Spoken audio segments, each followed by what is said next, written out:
Ya, halo, assalamualaikum warahmatullahi wabarakatuh. Jumpa lagi bersama channel saya Master Golden. Pada kesempatan kali ini saya dalam perjalanan untuk pembolangan. Tiap hari-hari saya ditakjubkan dengan pemandangan yang sangat indah di hadapan saya ini.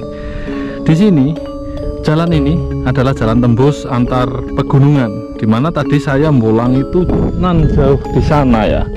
Ya, ini saya mencoba jalan baru lagi, masih jangan, karena masih banget jalan yang belum dilalui ya. Ternyata di sini ada suatu pemandangan yang sangat indah, dimana bukan hanya pemandangan yang sangat indah. Saya agak tergerak untuk membuat sebuah konten di sini karena yang Anda lihat di sana itu ternyata mau dibuat sebuah wisata yang konsepnya itu akan ada nantinya pohon buah-buahan yang tertanam di antara wisata-wisata ini, dan wisata ini mirip sekali dengan wisata yang ada di sebelah sana itu yang namanya Pentulu Indah.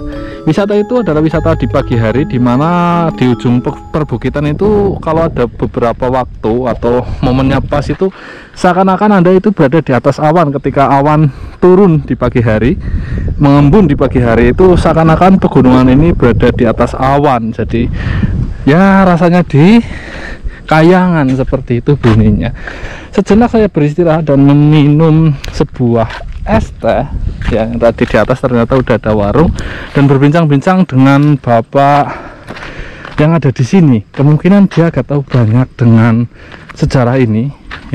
Konten kali ini adalah mengeksplor sebuah kearifan lokal, sebuah budaya, sebuah cerita dan sejarah masa lalu. Welcome to Sipako. Sipako adalah sebuah semacam makom. Assalamualaikum warahmatullahi wabarakatuh. Salam berabatulang semua. Alhamdulillah. Ini adalah sebuah makam sejatinya. Saya sendiri belum sama sekali pernah menginjakkan kaki ke sini. Cuman dari cerita tadi yang saya dengar dari warga setempat, bahwa tempat ini merupakan sebuah tempat makam pejuang sebelum kemerdekaan. Karena andilnya. Assalamualaikum warahmatullahi wabarakatuh. Ya, seperti yang saya bilang guys, selalu ada aura-aura yang berbeda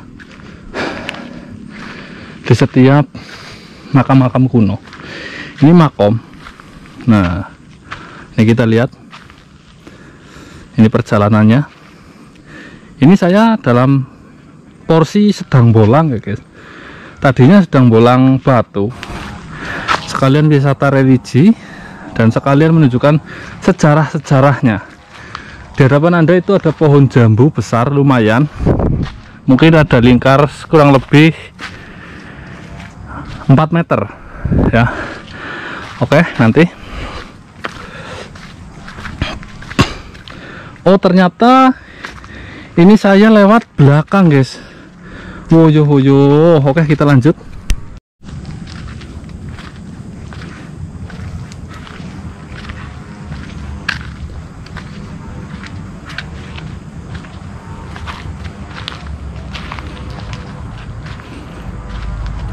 Assalamualaikum warahmatullahi wabarakatuh. Di hadapan Anda ini adalah merupakan sebuah makam perjuang, dimana ini ada hubungannya erat sekali dengan hubungan Kebumen. Menurut sejarahnya yang saya tadi perbincangkan atau yang saya tadi dengarkan dari warga setempat, itu ini adalah sebuah makam ya. Saya akan bacakan. Makam Kertadana dipugar pada hari Kamis Pon. Ini 1 Suro 1914. Ini udah dipugar ketika tahun 1914. Anda belum lahir, saya belum lahir. Yang sudah lahir sudah tidak ada lagi. Seperti itulah bunyinya. 29 Oktober 1981. Lalu kalau ini tahun apa ya? Dipugar pada Mangsa KW 5 Wakuwuye Windu Kuntoro. Iya, di hadapan Anda ini merupakan sebuah makam para pejuang Indonesia, terutama Kebumen.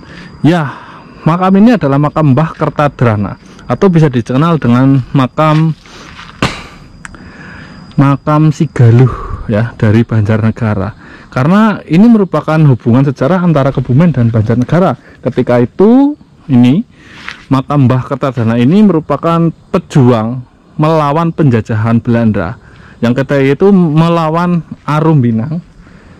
Dalam sejarahnya Arum Binang itu dibantu oleh Belanda. Entah itu silsilahnya, itu ceritanya, alurnya bagaimana, tapi itulah kejadiannya.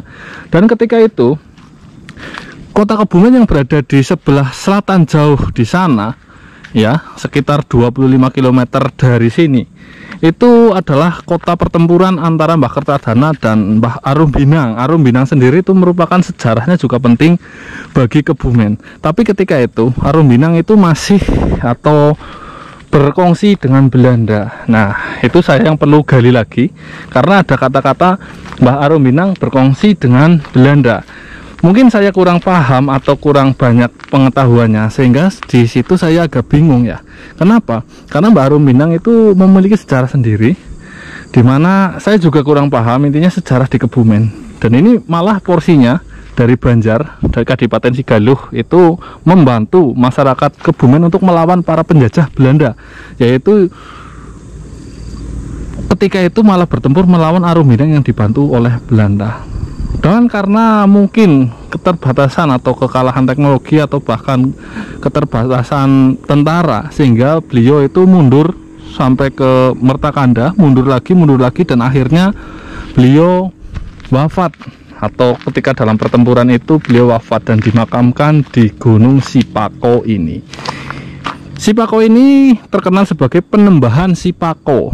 Penembahan Sipako itu merupakan penembahan, ya ini penembahan Kertadana. Hanya ada satu makom di sini, yaitu Mbah Kertadana atau Kadipaten Sigaluh atau Adipati Sigaluh napa kepripun nggih. Yang jelas posisinya ini Sipako itu adalah nama sebuah bukit. Dan wisatanya pun yang saya tunjukkan di tadi itu wisata yang berporsi akan diberi nama dengan wisata Gunung Sipako. Jadi tidak hanya pulang saja ya. Assalamualaikum warahmatullahi wabarakatuh. Permisi Mbak, sedaya nonton sing kanteng mriki. Kulo permisi badhe ngliputaken. Kulo permisi badhe nunjukaken kaling ingkang tiang luas atau tiang Kebumen sedaya teng mriki pesareane Mbah Sipako. Assalamualaikum warahmatullahi wabarakatuh. Oke, sedikit kita review guys, dengan tidak mengurangi rasa hormat saya di sini. Di hadapan Anda ini adalah makam kuno para pejuang kita, ya, yang berasal dari Kadipaten Sigaluh atau Banjarnegara. Ini dulu mereka itu berjuang melawan penjajah Belanda. Belanda itu menjajah porsinya di sini dan mempertahankan. Ini pejuang pra kemerdekaan atau sebelum kemerdekaan Republik Indonesia, di mana memang orang-orang zaman dahulu itu bertaruh nyawa, mati-matian, dan untuk anak cucu kita, agar anak cucu kita itu bisa merasakan perjuangan, bisa merasakan kebebasan dan kemerdekaan. Tapi sejarah itu makin kesini itu makin dihapuskan atau makin luntur cerita sejarah itu. Karena apa? Padahal sejarah itu sangat penting sekali bagi kehidupan kita, biar kita itu tidak lupa jati diri kita, biar kita itu tidak lupa siapa diri kita, dan biar kita itu tidak lupa, ibarat kacang lupa terhadap kulitnya. Iya. Oke, kita akan review saja di sini. Di sini ada semacam kayak kotak amal. Kotak amal ini difungsikan untuk sebagai biaya bersih-bersih ya, orang yang atau juru kunci di sini yang bertugas membersihkan semua ini dan lingkungan sini agar lebih terjaga. Biasanya kotak amal itu fungsinya seperti itu. Dan ada Al-Qur'an, sajadah, itu makomnya ya.